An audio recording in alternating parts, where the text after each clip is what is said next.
À chaque élection présidentielle, c'est un passage obligé pour les candidats. Le 8 mars dernier, la Haute Autorité pour la transparence de la vie publique a dévoilé la déclaration de patrimoine des 12 figures politiques en course pour l'Élysée. Dans celle-ci, on a notamment appris qu'Emmanuel Macron possédait 6 comptes en banque, que Valérie Pécresse était la plus riche et que Marine Le Pen avait contracté un énorme prêt. Comme l'annonçait France Info, la candidate du Rassemblement national a fait un prêt de 10,6 millions d'euros auprès d'une banque européenne pour couvrir ses dépenses de campagne.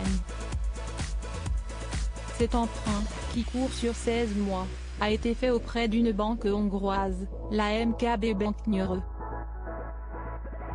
Interrogés par RTL, les responsables du parti de Marine Le Pen ont refusé de dire si Viktor Orban, le Premier ministre hongrois libéral, avait joué les facilitateurs.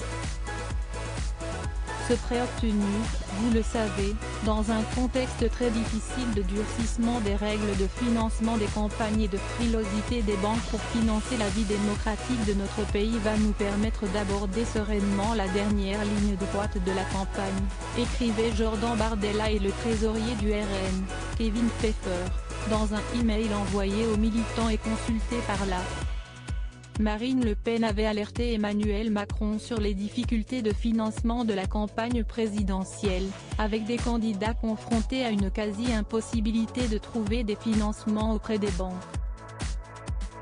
Marine Le Pen, cet appel lancé à Emmanuel Macron depuis une loi de 2017, les candidats à l'élection présidentielle n'ont plus le droit d'emprunter d'argent à des banques non européennes.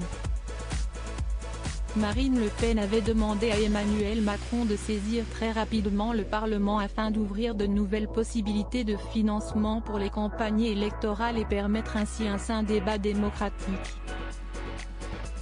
Pour la campagne de 2017, le Rassemblement national avait emprunté 6 millions d'euros au micro-parti Cotelec de Jean-Marie Le Pen, et 8 millions d'euros à un homme d'affaires, Laurent Fouché.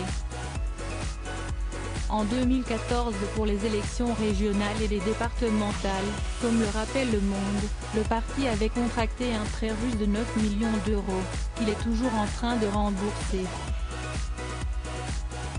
Loading Widget.